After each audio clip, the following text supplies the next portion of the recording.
transisi periode keempat. Yuk kita mulai. Siapa sih anggota dari unsur transisi periode keempat? Ini harus paham juga. Dimulai dari yang pertama adalah SC ya. Kemudian di sini ada TI, SCTV, cari mantan pemain cowok berani culik Zena. Oke, cara ngapalkan adalah yaitu ini saya buat SCTV. Ini adalah cari, trik asiknya ya. Ini adalah mantan. Kemudian yang ini adalah pemain ya. Bahasa banyak pemain itu pemain. Ini cowok. Oke. Yang ini adalah berani. Ininya yang kita ambil. Culik.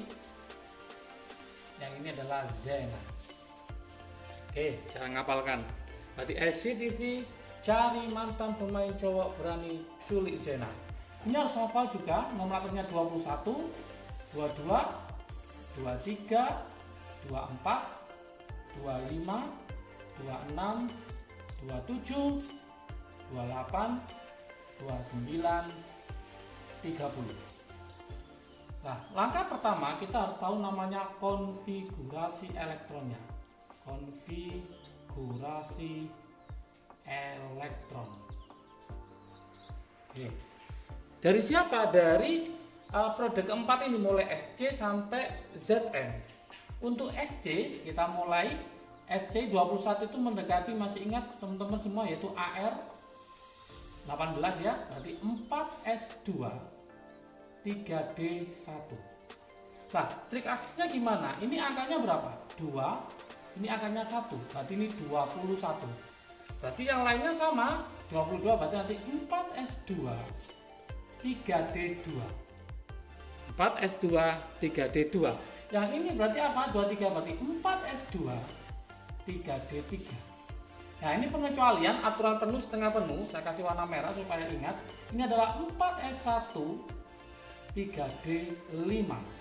Kemudian lanjut lagi 25, berarti 4S2 3D5. 25. Ini juga 4S2 3D6. Supaya gampang nanti. Yang ini berarti 4S2 3D7. Yang ini berarti 4S2 3D8. Nah, 29, awas aturan penuh setengah penuh, maka ini diganti adalah 4S1 3D10 untuk yang CU. Untuk yang ZN adalah 4S2 3D10. Oke. Setelah kita tahu konfigurasi elektron, langkah kedua cari jumlah elektron tidak berpasangan. Tidak berpasangan. Ada berapakah pada SC21? Masih ingat kalau kita buat ini, S-nya adalah 1 kotak, D-nya adalah 5 orbital. Ini berarti penuh, yang ini hanya 1. Berarti yang tidak berpasangan hanya 1. Oke. Yang ini D-nya 2, berarti yang tidak berpasangan ada 2. Yang ini tidak berpasangan ada 3. Kenapa ada 3? Karena S-nya adalah penuh. Yang ini S-nya 1, D-nya 5, maka totalnya ada 6 yang tidak berpasangan. Untuk yang D5, nah ini berarti ada 5 yang tidak berpasangan. Untuk yang 3D6, ingat kita kembali lagi, D itu berapa kotak? Masih ingat? Ada 5. Ini ada berapa elektron? 6, berarti 1, 2, 3, 4, 5, 6. Maka sisa yang tidak berpasangan adalah 4. Oke, yang ini sama, turun 3. Yang ini berarti 2. Yang ini hanya S saja, berarti 1. Yang ini adalah 0. Oke. Dari sini maka bisa kita simpulkan, yaitu adalah sifat unsur transisi. Apa sih sifat-sifat unsur transisi? Maka kita bisa menyimpulkan, yaitu berdasarkan elektron yang tidak berpasangan. Banyak sifatnya. Yang pertama, sifat yang pertama, semua unsur transisi,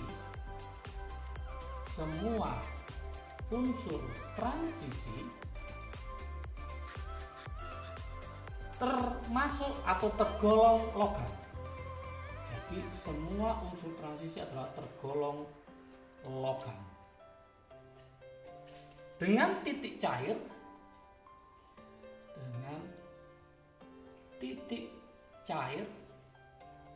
dan titik didih, titik cair dan titik didih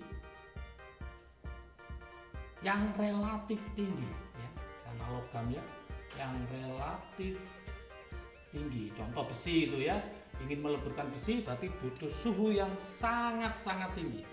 Yang kedua, hampir semua padat ya, wujudnya. Hampir semua wujudnya padat,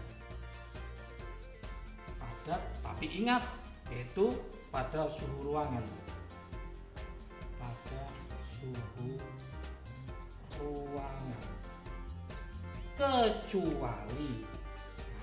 Kecuali siapa?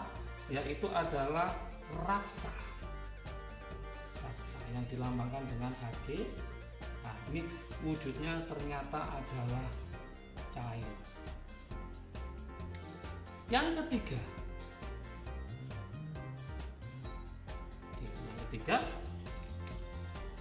dapat membentuk berbagai macam ion kompleks ya.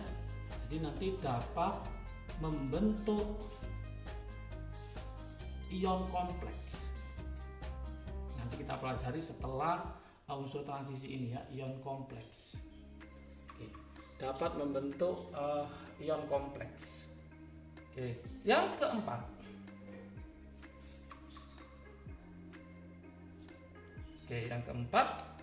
adanya elektron tidak berpasangan. Adanya elektron ini yang tidak berpasangan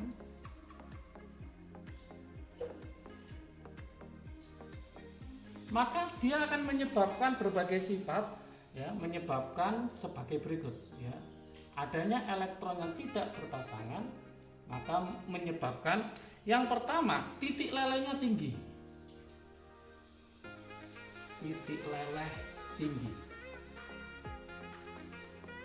Yang kedua, bersifat paramagnetik.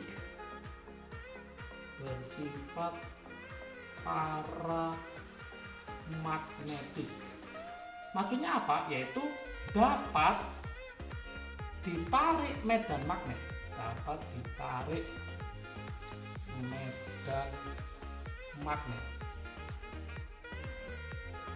Oke, dapat ditarik oleh medan magnet ya.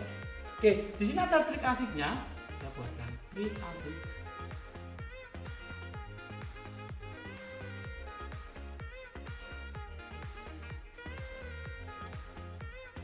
Trik asiknya apa? Yaitu semakin banyak elektron tidak berpasangan,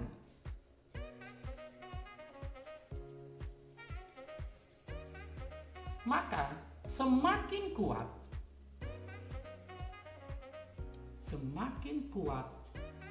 sifat paramagnetiknya, atau nanti dikenal dengan bahasanya adalah yaitu ferromagnetik. Jadi semakin banyak yang tidak berpasangan, maka semakin kuat sifat paramagnetiknya. Itu yang harus diketahui ya. Oke, selain titik leleh tinggi bersifat paramagnetik, kemudian untuk adanya tidak berpasangan ini maka menyebabkan, saya tulis ini ya, lanjutan dari yang ini, titik leleh tinggi, bersifat paramagnetik, kemudian menyebabkan biloknya bermacam-macam. Oke, mempunyai bilok bermacam-macam, artinya mempunyai bilok yang bervariasi. Misalkan ya, Fe itu nanti bisa Fe itu punya muatan Fe2+ atau Fe3+. Beda sama golongan utama, kayak natrium hanya +1 aja. Golongan 2A hanya +2 saja. Cu, tembaga itu bisa Cu+, bisa Cu2+. Oke. Kemudian adanya elektron tidak berpasangan ini, menyebabkan juga senyawanya berwarna. Jadi umumnya senyawanya berwarna. Senyawa berwarna. Jadi umumnya senyawanya berwarna. Oke. Kemudian juga digunakan sebagai katalis ya. Jadi nanti bisa bersifat katalis. Adanya apa? Elektron tidak berpasangan nanti bersifat sebagai katalis. Katalis masih ingat? Yaitu dia akan mempercepat reaksi baik dalam industri, katalisnya ini baik dalam industri maupun metabolisme.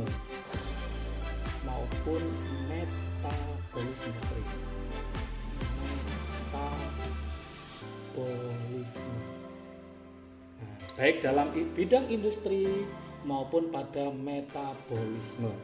Oke. Nah, dari sini maka saya buatkan triknya juga. Trik asiknya. Nah, diingat-ingat ya. Nah, tak kasih warna merah ini, ingat. Unsur transisi untuk Zn, Cd dan Hg. Zn, Cd dan Hg semua elektronnya berpasangan. Semua elektron itu berarti elektron ya. Semua elektron berpasangan. Dalam artian yaitu S2 D-nya 10, berarti penuh semua sehingga sifat yang keempat ini, titik leleh tinggi, paramagnetik, kemudian biloknya bermacam-macam, berwarna, tidak akan dimiliki oleh Zn, Cd dan Hg. Sehingga sifatnya jadi apa? Nah, yang pertama, titik didihnya rendah. Titik leleh atau titik didihnya itu rendah. Karena apa? Semua elektronnya berpasangan. Cenderung bersifat diamagnetik. Oke. Kemudian biloknya hanya satu macam. Biloknya hanya satu macam. Kalau Zn itu berarti Zn2+. Kemudian senyawanya tidak berwarna. Oke. Yang ini penghantar panas yang bagus, yang ini isolator ya, penghantar panas yang enggak bagus. Oke, sekarang saya akan menjelaskan tentang warna unsur transisi periode keempat.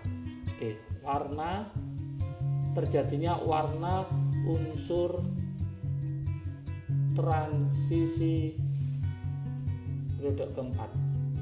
Oke. Warna senyawa dari unsur transisi itu berkaitan ya, warnanya ini itu ternyata berkaitan dengan subkulit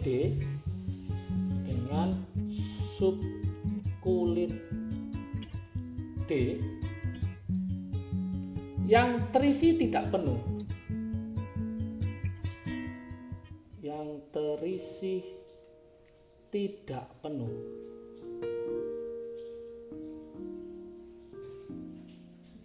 Jadi kalau subkulit D itu terisi tidak penuh, maka umumnya adalah berwarna. Sc3+ Sc3+, kemudian Ti4+, kemudian Cu+, Zn2+, ini tidak berwarna. Sc3+ sama Ti4+, kenapa dia tidak berwarna? Karena subkulit D-nya kosong. Nah, ini tidak berwarna. Kenapa tidak berwarna? Karena subkulit D ternyata D-nya ya ternyata kosong atau tidak ada karena ada elektron yang dilepas. Kita buktikan ya. Sc itu 21, berarti Ar18, 4s2, 3d1. Kalau Sc3+ berarti lepas berapa? Lepas 3. 2 tambah 1 3. Berarti hilang semua, maka tinggal Ar18 saja. Maka yang ini kosong. Karena ini kosong dan ini penuh semua, maka Sc3+ tidak berwarna. Tapi kalau Sc-nya itu berwarna karena ada yang tidak berpasangan satu. Tapi kalau Sc3+ tidak berwarna. Begitu juga dengan Cu+ sama Zn2+ tidak berwarna juga. Tidak berwarna. Kenapa dia tidak berwarna? Nah, karena orbital D-nya penuh ya. Orbital 3D, ini juga 3D ya, terisi penuh. Nah, kita buktikan sekarang Zn itu 30, berarti nanti 4s2 3d10. Kemudian Zn2+ berarti lepas berapa? Lepas 2, yang dilepas adalah 4s2, maka tinggal apa nanti? Hanya tinggal 3d10. 3d10 ini semuanya penuh berpasangan elektronnya, sehingga dia tidak akan berwarna karena penuh. Oke, supaya paham saya buatkan latihan soalnya ya.